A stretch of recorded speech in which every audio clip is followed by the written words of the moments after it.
One last thing I want to bring up to you niggas about how things are different with my situation than others is a lot of you guys are able to use snippets of movies and things of that nature, and even use like the Fair Use Act. I know certain brothers are able to do it. I don't want to say any names because I know how the algorithm is and shit. I can't do that. The algorithm won't let me use Fair Use Act or anything like that. A lot of things as a hobby, one thing I was about to recently pick up is scoring film scenes with different songs for better impact. And I found a website, and I think it's called Film Edit or something like that, where I might be able to post up on there if they have a way to post video. But I'm excited to get into that, you guys, because what I did was I scored, I don't know, a scene from a zombie video game for the introduction to the new normal, the last drop I dropped, with that 80s song. I think it's an 80s song where the lady's like, listen to the heart. I can't really sing. Do do do do. Listen to the heart. Will you put that shit? Dude, let me tell you something, man. When I put music with some shit, man, it be looking crazy, bro. That shit was looking crazy. It was pretty graphic, I guess, man.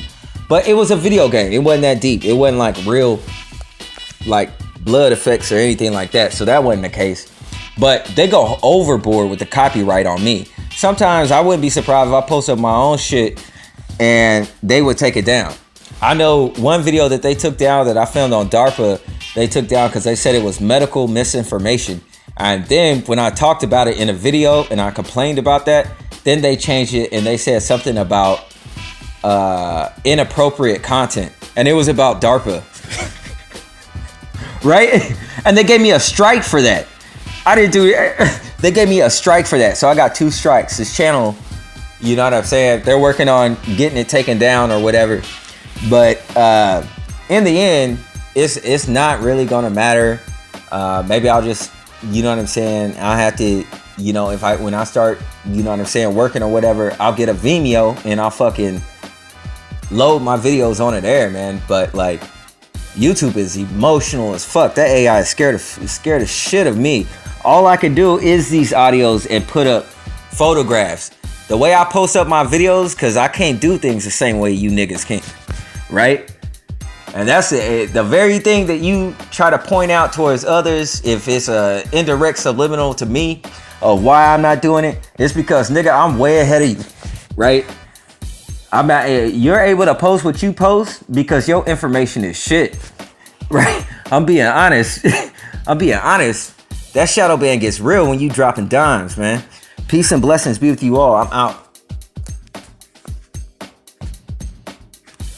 One last thing I want to note, because I haven't uploaded this joint yet, is Richard Bruce posted a video on American blacklisting. I haven't watched it yet. It's about an hour and 20 minutes long. And the fact of the matter, I will tell you guys this right now. If you outgrow your targeting, you will become blacklisted.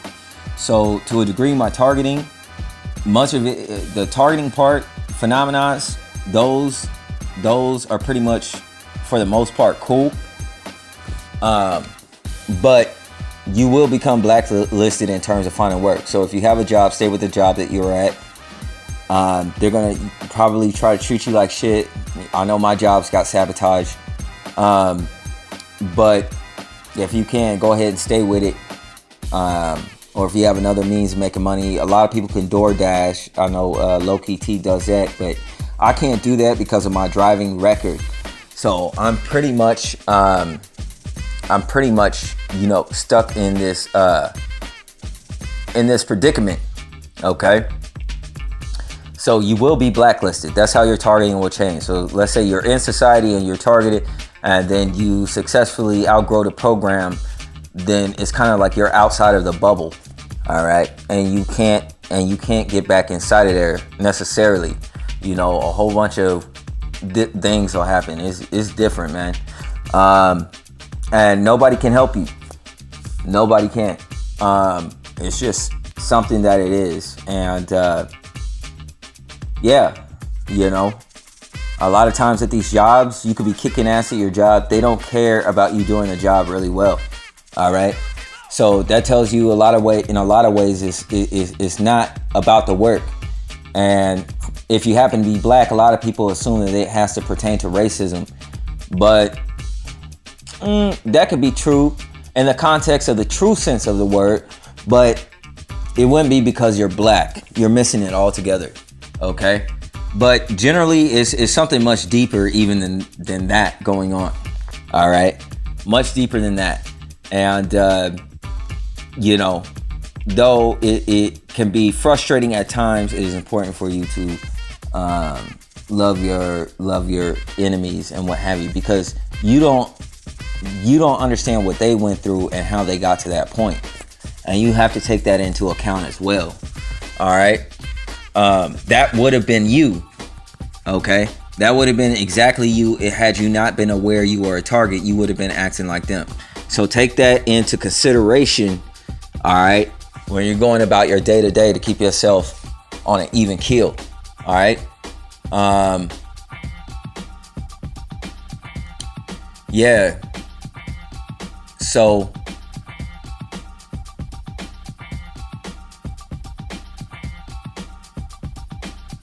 yeah, man.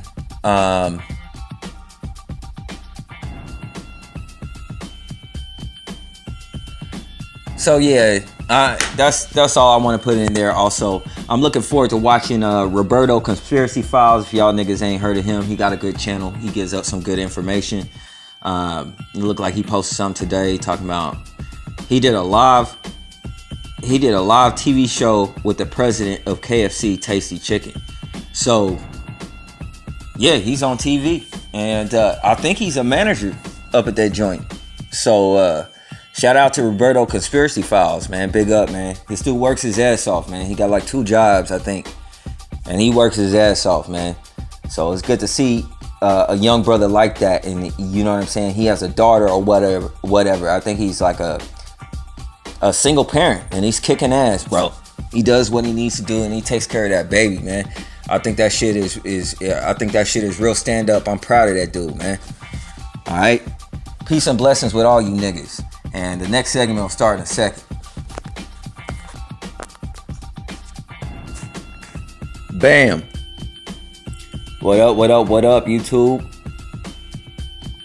I just hit record. And I'll be thinking about things, you guys. And a lot of times, I know for a lot of you, well, I can't say for a lot of you. I'll tell you who I'm thinking of specifically. There's a brother whose channel is called Hurricane JW. Now Hurricane, he be picking up on things and pointing out things a lot. He has a good channel. If you guys want to add his channel, what have you. He's also an MC. He got some dope ass lyrics. But he's on YouTube, and yeah, I can see by how he processes information and the way his mind works and everything like that. Hurricane is very quick. He's spiritually quick. Like, take for instance, I could have a conversation with Hurricane or Hurricane JW. He would be able to keep up and understand what you know what I'm saying, what I'm hitting at and what I'm talking about. So that's another great channel to add. And a lot of times, you guys, when your mind is moving in that framework, your mind is moving quick and what have you, then a lot of times what happens, you guys, is hang on, look at me.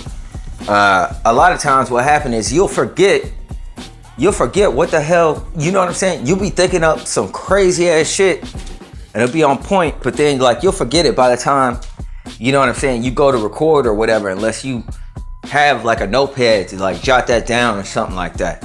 Now I think that's why a lot of rappers and what have you, MCs or whatever, a lot of times they'll carry around like a notebook and they'll put their bars and what have you in there, or then they'll try to figure out and see, you know what I'm saying, you know, they'll pick out the strongest ones and they'll put together a verse. I'm guessing that's how it works. I have no idea. You know what I'm saying? Like, as far as things go, like, You know what I'm saying? I don't rap or anything like that. Sometimes when I get into the spirit or whatever, like my words and stuff, when I'll just be speaking, they'll start rhyming together and what have you. But the fact of the matter, you guys, is I just wanted to get on this wave and talk to you real quick about some things. And I don't know if what I'm saying is, I never know if I'll have those same points or if they'll come up. You see, because it gets logged in my mind and then it is just there. You see what I'm saying? And I see it and I experience it. It's not something to be pointed out and recognized anymore. It's integrated into my understanding. So by the time I come to a point where I just hit record, you guys, then what you get is basically just like a stream of consciousness for the most part anymore. That's where I'm at. I started out at doing scriptures, and then I did some of the conspiracy theory type stuff for a while. But now I'm just really, I'm just into discerning, critical thinking, communication, this type of situation. So I don't always have some of the things I think of in a freestyle, the dots that I put together. I just don't be recording right then. And it's not, I don't know, it's not because I'm lazy. It's just because I feel like a lot of times, like, people get a very small portion of what I'm trying to hit at. It's kind of discouraging. But the fact of the matter is, man, like, I want to talk about like the difference between, okay, like being a superhero, all right, being a superhero and having a spiritual, versus being a spiritual servant, all right.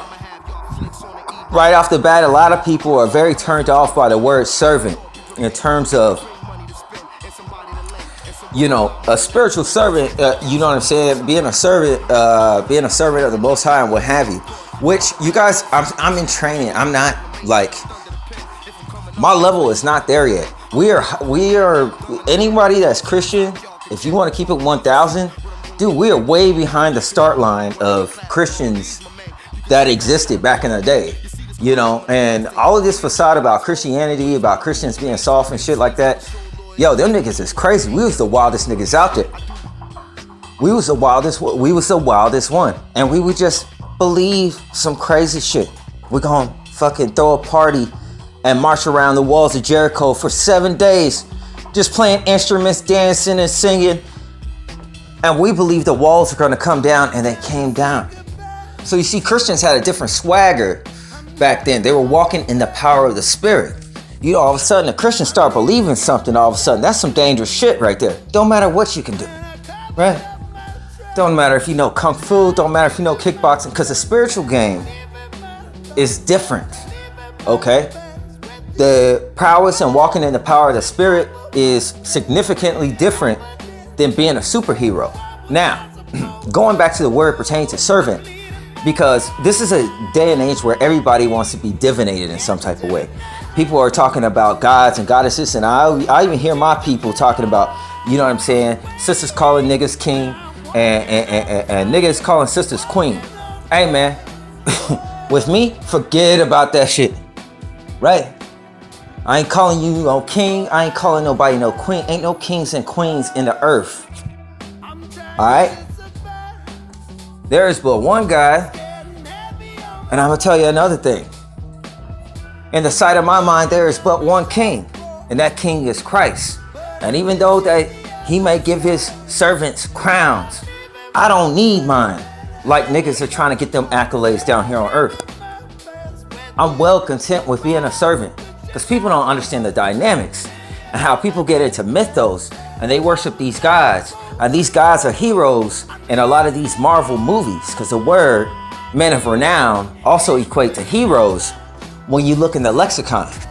So all our favorite heroes, Hulk, Spider-Man, that whole nine, and they have these awesome abilities and powers. You know what I'm saying? A lot of people get into the fanfare, Comic-Con, fan fiction, and what have you. And there's multiple things going on with that.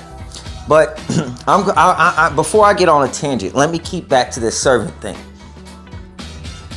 A superhero is also a public servant. Whether you're a superhero and you're a public servant, or you're a spiritual, you're a servant, you try to serve the Most High. Either way, you're a type of public servant. So the first thing that people need to get out of their head is that, you know what I'm saying, evil people do evil things. A lot of the times, you guys, those people who have the capacity or the ability to inflict such damage are those who you trust and those who are able to keep close to you. Those like politicians who are out in the front line, you know, and people don't understand the power of words and the intricacies of words and the things that they say and the impact that it has, even if it's something very minute. Okay? Words are exceedingly strong. All right? And the fact of the matter is, there is nothing no one could do about it. All right? Whether you're deaf or you're blind, it still doesn't matter, because at the end of the day, you cannot block words. You can't. The fact of your ego being able to register such things is different than the fact of spiritually speaking to somebody. There is a high aptitude that their mind will still be able to completely understand. There's just a disconnect from the components of the external system and the internal system, where the brain calculates or is able to read or understand the stimuli from the perception, sight, seeing, hearing, sound. The body will react. So the body reacts to words. It really does. Whether somebody tries to react or they don't react, there is always a reaction, no matter how slight, right? Because words do trigger things. Words emote power. Words emote action. All right? It is before the process, right? Many people who have the right words would not have to jump off a building like Spider-Man if they catch someone at the right time and they say the right things. You could have, you know what I'm saying, done more with your words than catching something at the last moment. No need for some type of, you know, shiny suit that makes you an easy standout from the rest of the common public, knowing that somebody could find you. The other qualm with it is that superheroes are generally largely, for the most part, human. And those that integrate in with society, you eat, sleep, and shit like everybody else. There are going to be vulnerable moments when you have to remove that costume or something of that nature, right? So, I don't know, something about superheroes as I grow and I age, seeing niggas, I mean, if that costume is corny at all, because essentially superheroes wear, you know, spandex tights, you know, and I don't really know if I'll be feeling that. You know, that's why, you know, that Luke Cage vibe where he's just like a regular nigga. I think that's how niggas would be. We'd just be regular niggas, and that would be just some shit on the side, right? But the dynamic of being a superhero is interesting. It's also interesting to see how, despite someone have supernatural abilities, how they are still bonded into the system. You know, they're still bonded in one way, one form or another, in some profession, needing a way to earn money or make a living. So they are, to a degree, subjected to the system as well, whether they need to blend in, whether they need to make money, whether they have a living space where they have to pay rent. Somebody has to know to some degree. If you have a bat cave and you don't want people around that, and you're a public servant, you know what I'm saying? Then the government probably also has to work to keep that bat cave, you know, and Batman restricted, that restricted area and what have you, right? Because, I mean, let's be honest, Gotham City is New York. We don't know if there's any caves in the city like that, right? That doesn't really make sense. And I know it's a fictional city, but still the same. So in terms of like superheroes and what have you, you know, superheroes on scale of Superman, how somebody such as Batman could be on par with proper being a tactician, understanding timing and opportunity, and also having a high intellectual parameter, right? To understand how to go about his defenses and go about his offense. You know, that type of thing would be very important going against, you know, Superman. Also having preparation and things of this nature, the right body armor, because you can't wear the same bat suit that you wore fighting villains in the city as you do fighting Superman, right? But he's able to subdue based on properly planning, and this takes a lot of planning in terms of, you know what I'm saying? He's got to have the right information. He has to have a righteous foundation coated with ethics, in which he knows how to go about his business. You understand what I'm saying? Because that's the same thing with this conspiracy theory or this targeted individual, whatever name you guys choose or want to go by, is your research has to be correct. Your findings has to be correct. Otherwise, you'll keep putting the same things down like we have been doing for a long time and won't get anywhere. You know, it seems like, you know what I'm saying? I don't know, man. Like I said, when I press record, as you can see, I got no problem. It ain't no intermissions before the show even start. It's not even a show. It's just straight rounds, man. I'm just giving straight rounds to your mind. There's a difference in the density, and I could tell when people are being lazy because I don't try for this, right?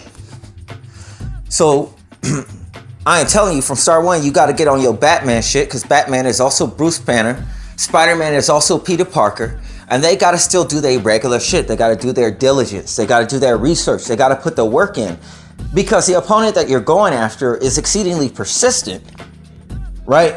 It has tabs on you all the time. Whether you want to link it to something digital or whatever, you guys really don't have a means of basis to put two ends together, really, right? So you're sitting dead in the water. You're getting picked apart by the crows, right? That's the fact of the matter. So if you're going to be Batman, you still have to be Bruce Wayne. The suit does not carry itself. The man in the suit, you got to, you know what I'm saying, put on that tie and sit at that desk. You got to research people's information and the type of individual that put out that information to know what type of slant they're speaking at, right? You got to go out there in the world and you got to get firsthand knowledge, because your opponent, Superman, it's not something you could really deal with. He seems omnipresent. You know what I'm saying? Like, you got to understand your enemy, and you guys are trying to understand the government, right? There's a movie I watched back in the day called Devil in a Blue Dress, and Denzel Washington, one of his famous lines in that film was, you know, the only way to be mixed into something is to make sure that you're mixed in all the way to the top.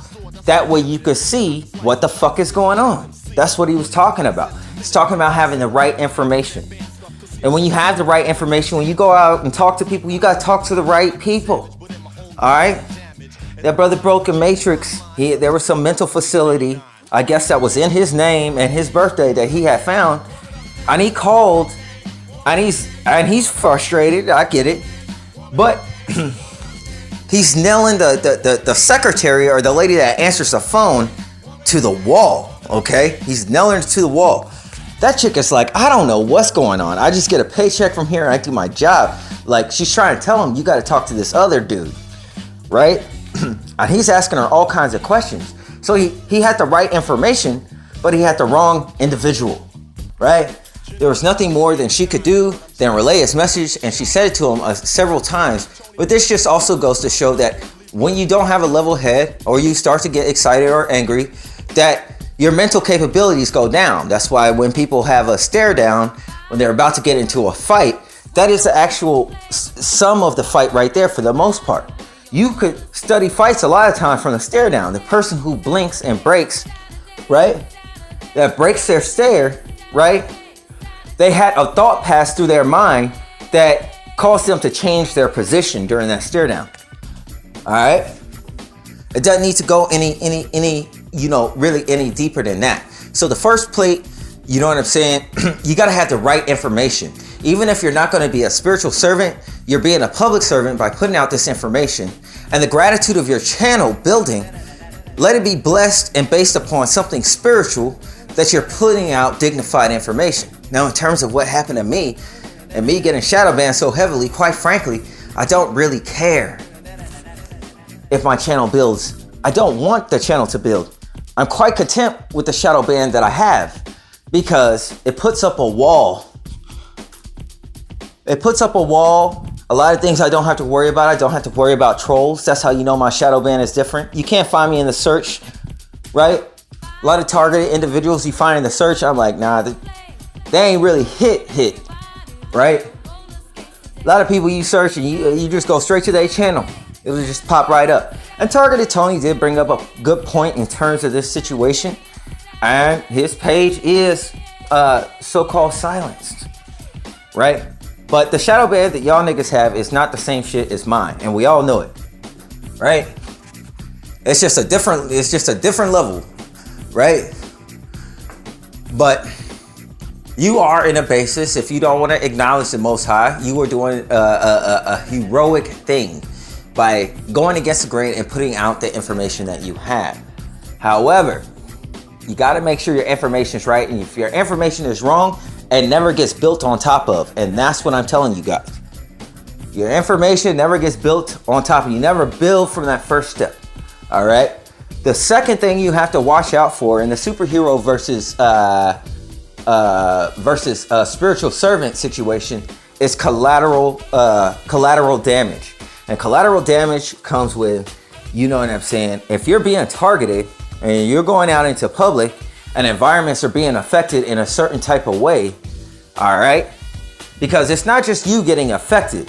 When you enter into that environment, it would appear that other people start to get infected with whatever that is as well. The difference is the effects that's hitting that area is affecting them more than it's affecting you. I mean, you just think it's weird because the other people are reacting.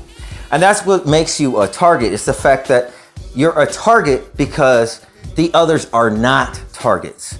And when the other targets are not targets, if you're going hunting, okay? If you're going hunting and you kill a moose or whatever, right? And it falls over, you're not gonna keep, you know what I'm saying, shooting at that same spot where you just shot at, because you're gonna totally miss the moose, right? It's gonna be laying on the ground and you're just gonna be shooting in the air. Right? So the point I'm trying to make is once you hit the moose and it falls over, then the moose is no longer a target because the job is done, right? So when the job is done, what makes you a target is in fact that the other people were targeted at one time and they didn't bode well, okay? So therefore they are more like victims to me anymore, right? I'm looking at things a bit differently, but within there, not all of them, there are definitely agents, right? There are definitely agents. And one thing you got to pay attention to is people believing in karma. Well, if this targeting thing happens to you and somebody had a hand in your targeting, then quite frankly, if all of a sudden they're experiencing those same things, because this is Old Testament, this is written in the Bible, then quite frankly, you're going to end up in camaraderie with those who understand the program, and they're going to know generally, if things keep progressing down this line, much more than you. And due to the weakness of them getting involved in this situation, they're going to break much easier than you and have more information, right? So that would get a little bit confusing if you have people who are well versed, understand the situation from a different perspective. You're going to have to be able to discern, and that's something that people are lacking in this variety. So collateral damage goes up, right? When you're not able to discern, collateral damage goes up because the information you keep and you put out there, pointing out red and blue shirts, man, a lot of you guys are going to end up in debacles with the Bloods and the Crips. And I can tell you right now, that ain't a good thing, right? They've been wearing blue. They've been wearing red. You understand what I'm saying? And everything that pertains to that, you know what I'm saying? You are representing, when you say the red and blue, which nobody will answer what it means, it's obvious to me that on the basis of you thinking it's the FBI and the CIA, that you believe these people who wear those colors are in the government. One brother wears a blue kind of bomber jacket every video he posts, right? That's just kind of careless, considering that you guys want to point out these specific colors that are primary. So that's something you need to drop, okay? Collateral damage. If you have one headlight, you're in the Illuminati. That makes perfect sense because the Illuminati cannot pay money to get their car light headlight fixed, right? They're just as broke as we are. Now, how stupid does that sound to you? I got one headlight right now. I got a new bulb in that motherfucker. Something wrong with the lighting. It must be the wiring or some shit like that. But if I could have two headlights, I would, nigga. You know what I'm saying? It's a deeper issue than just a light bulb, it seems. But now I'm in the Illuminati, right? That's what you guys would say. And you know what I would say? I would diagnose you with paranoid schizophrenia, because that's what it sounds like. It makes no logical sense. And the minute I point out that point, you know what I'm saying? Your straw man is decimated, right? Now, I'm a guy that's talking to you that, quite frankly, I don't on nobody's side because I don't really trust too many niggas, man. Y'all, like I said, until you guys establish yourself and are able to put forth more pertinent information, quite frankly, you know what I'm saying? Yeah, I don't really fuck with people, man. There's a few people I fuck with. That's it. Literally. But I try to check on everyone. Why? Because I try to get a sump or abreast of what each individual is going through, since I can't get information, right? And in these things with people who are less versed than you, then this red and blue shirt thing and everything else becomes collateral damage, because what happens if that targeted shit goes viral and everybody starts thinking that they're a fucking target? Then everybody is, you know, trying to keep separate to themselves. Everybody is paranoid and nobody understands the gist of what it is. This is just fear making rain. That's all it is. And when you choose the side of fear and you perpetuate in that same state, then that's the state that you will live in, your mind state, and it will be fear, right? That's the deep state that you live in. So you have to overcome that, and that is a spiritual phenomenon. The fact of the matter are the things that are nuisances to you, and fact of the matter, in many cases of external stimuli, should not be. All right? There are things that you have become aware of that you should not really even be paying attention to necessarily, because they don't really involve your interest to begin with. Therefore, to be triggered by those things, you are doing something extra and affecting your entire psychology and spiritual state. All right? Going back to the collateral damage, we'll go back to this again, and I'm talking about Spider-Man versus Dr. Octopus, which they exist in fucking New York City, I think.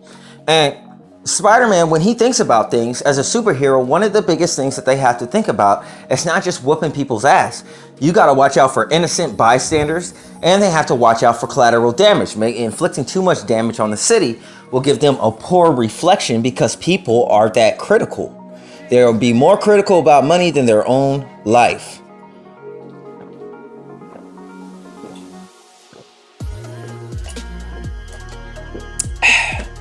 My bad, I had to drink some milk. You know, I'm like a little kid and shit. Fuck, got me a grilled cheese sandwich and shit. I don't know what's up with me, nigga. Anyway, so the fact of the matter is, okay, you gotta watch out for collateral.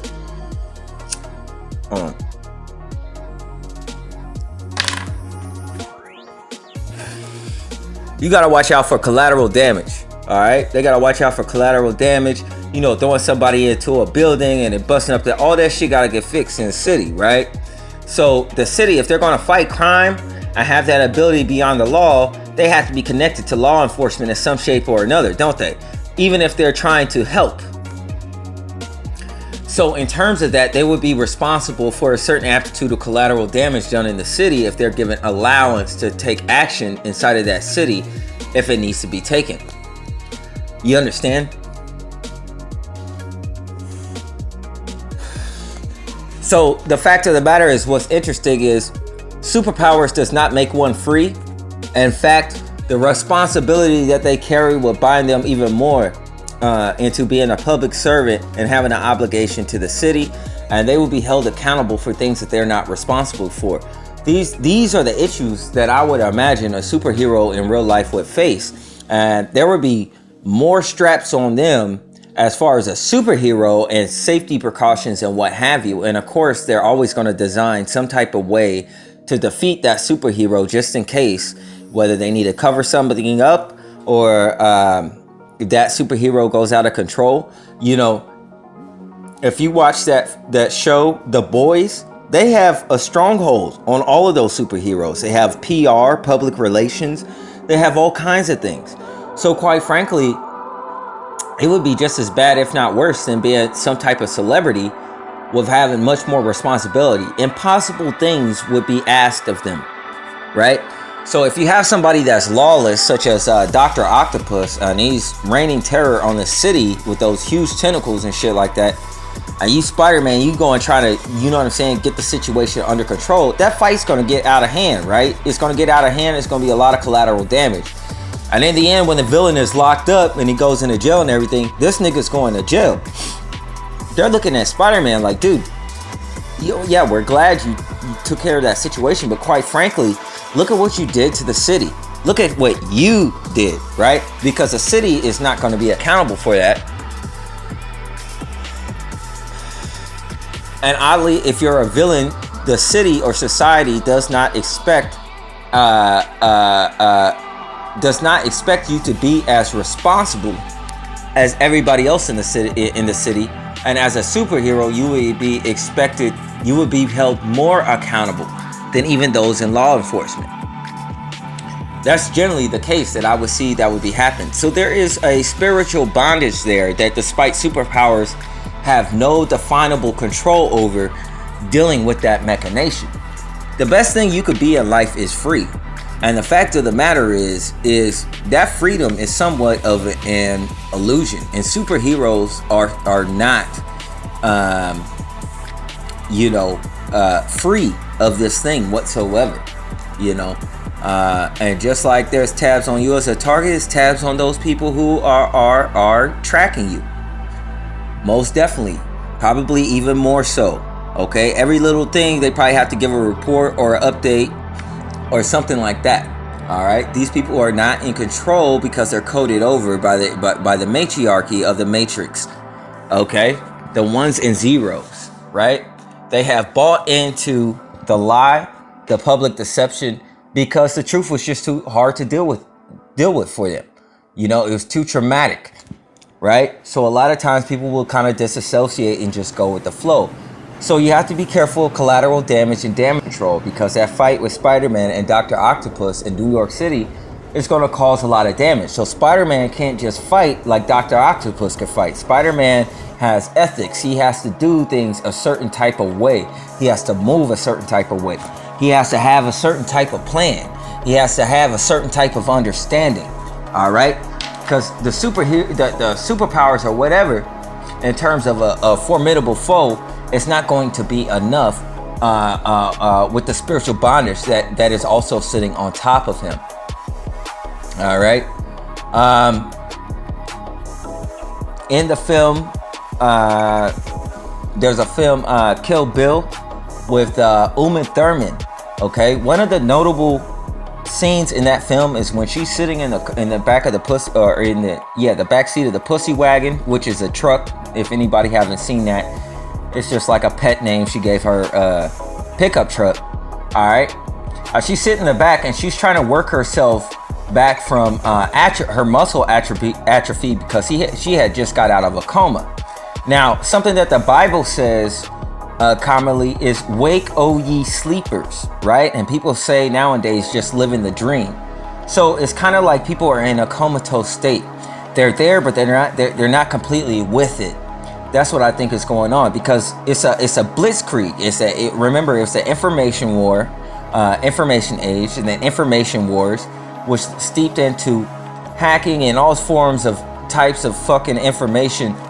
And when people, they have their regular, consistent, rudimentary routine, and then they come home and they get blitzkrieged while they're eating their 6 o'clock dinner, watching the news with worries and concerns.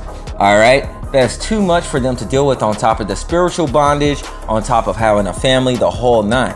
They don't have time. They got to get somebody in a bathtub, got to get them ready for school in the morning. They got to get to bed. So these things are hectic for them, and so that's a lot of information to deal with, a lot of concerns and worry also with finances and everything like that. So everything is kind of getting shaken right now. So going back to this thing, they're kind of like in a somnambulic or comatose state. So when Uma Thurman, who is known as the battered bride, all right, because she had been abused by Bill and his assailants, right, as she was targeted by them, she started going after them to close the deal, to get rid of this targeting. But first she had to believe that she could get herself to move, because when she got in that car, she didn't know if her legs were going to work for her. But she was put in a situation where she was forced to have to believe that things would work out. In other words, she had to have faith. There were no other options for her. Okay?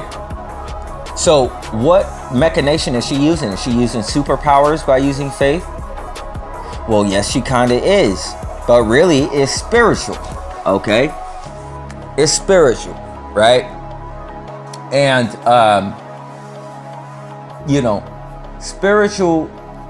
spiritual powers are different, because even with superpowers, to a degree, somebody can kind of battle against that. But spiritually, if you don't have any defense against a spiritual attack, you're as good as done. It's going to affect you. Okay? The spiritual thing is different. You can't block it. You can't hide from it. You can't do anything. All right? So that's why, witchcraft and witches and things like that, they're so strong. They're able to get things done because they have a different parameter or ability to be able to do things than the average day-to-day Bill or Joe. All right. So Uma Thurman, she gets control of her body and she sets off to go after her assailants. Now in the Bible, the church is called the bride. So that links a lot to Uma Thurman's character and Kill Bill. And there's two things that are certain in life: Bill's and death. And she was going to kill Bill. So it's a double entendre. It's making a notable there. Very genius title, Kill Bill. It's a hell of a title if you think about it. Two things are certain: Bill's and death, and Kill Bill, which is bills are equative to death, right? So this is something to think about. And with that being said, I also want to allow you to take note and tap that into a film called The Adjustment Bureau. Now, The Adjustment Bureau is when there's these group of agents, okay, kind of in an in-between layer of existence, and they go through doorways, which are portals or what have you. And what they do is they bring people together. They make an adjustment. They bring two people together in order to adjust the future or something. No different than Loki and the whole variant situation. They kind of adjust the timelines, knowing the outcome of whether two or so people get together. Now, when somebody gets to a certain particular point in the series Loki, and they diverge for a specific point that they were supposed to go down, or a specific timeline, then agents are sent out to watch them and kind of adjust them to get them back on track with that timeline, or get rid of them altogether. Now, two people who do not know that they're going to meet, they adjust or whatever and put together. Tying this back to Kill Bill, if you look at Kill Bill, you know what I'm saying? We don't know how Uma Thurman got with Bill to begin with. This part is never described. But the fact of the matter, whether it was her or him, seeing how she was a battered bride at her wedding, you know what I'm saying? Because weddings happen on account of the fall, okay? When we fell, okay, that's when we receive the curse or the punishment that a man shall cling to his wife and the wife shall desire the man, right? Her husband. Because, it opened a door for jealousy and all these things to enter the stage when we ate from the tree of knowledge. We didn't have any knowledge of these types of things, okay? So now, you know what I'm saying? It's like Bill must have been following Uma Thurman for quite some time. You know what I'm saying? And spying on her and what have you. And then they got adjusted together.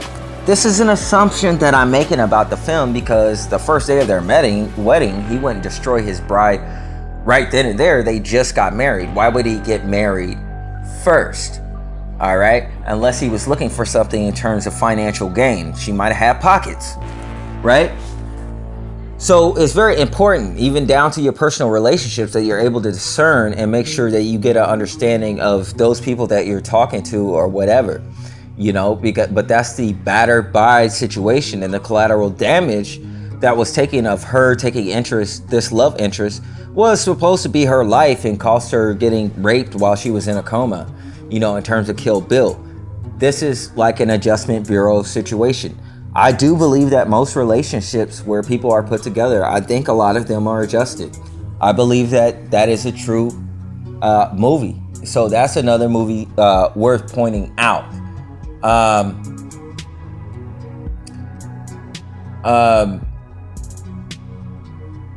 One of the last things I want to talk about is talk about working at the shelter when I did security. When I worked at the shelter, okay, hang on.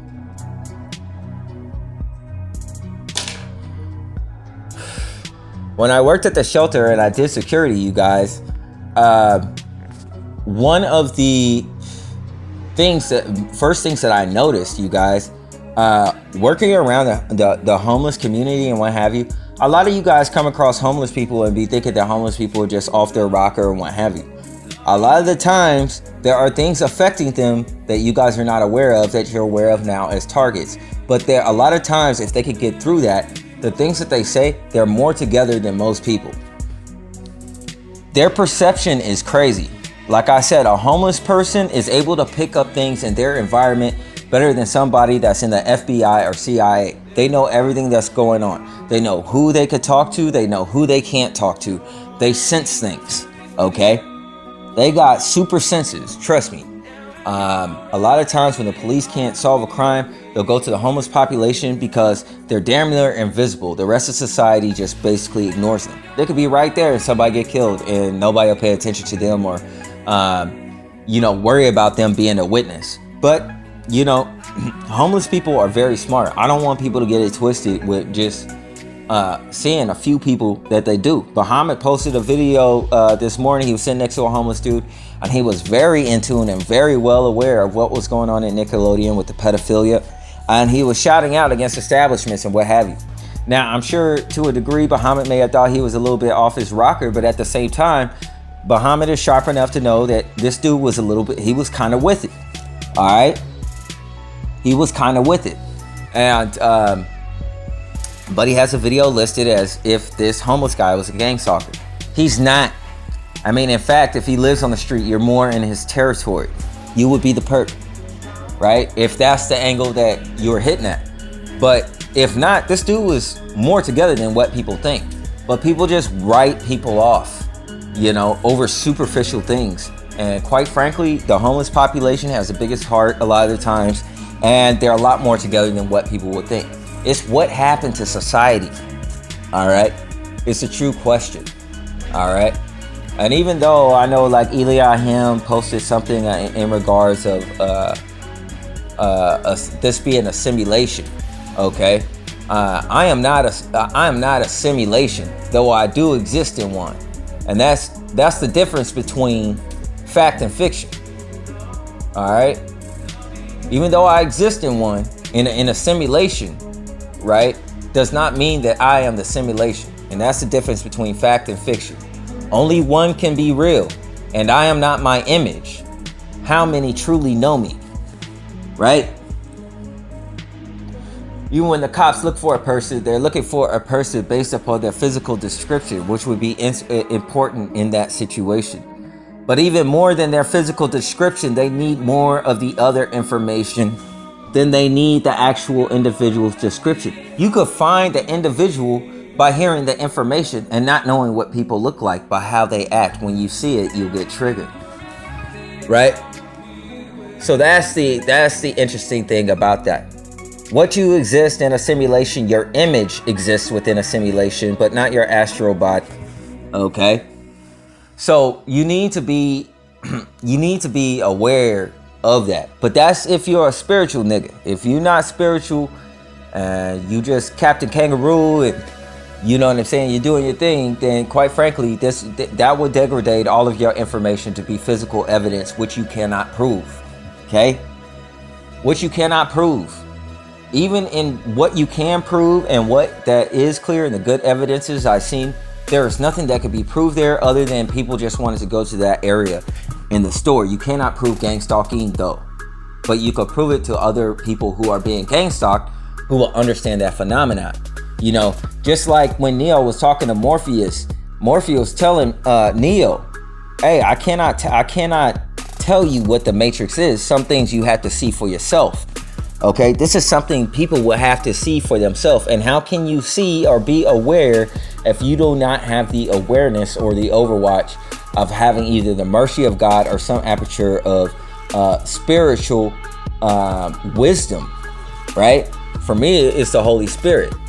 But going back to the shelter thing, the 4 years that I worked at a shelter, my perception and my ability to gain awareness through empathy by being around, you know, that population for that long of a time, working 13-hour days, like a lot of times 7 days a week. Quite frankly, I was there most of the time. Okay, I was there most of the time, and it's kind of like when you brine something. I was being brined amongst the psychologies there, and I began to understand and be able to communicate, and further extension, somebody that would be deemed to have some type of mental disorder. I can understand where they're coming from, because whether somebody writes somebody off as crazy or not, there's always a line of rationale within their mind that they can understand and they can define if they could get back to it. If you are able to find that, then you found the core to understand what they're talking about. And I guess that's what you guys call a frequency. All right. So a lot of times it's getting out and getting around people. This happened earlier in my development. All right. But with that being said, that's all I want to talk about today. Peace and blessings be with you all. I'm out.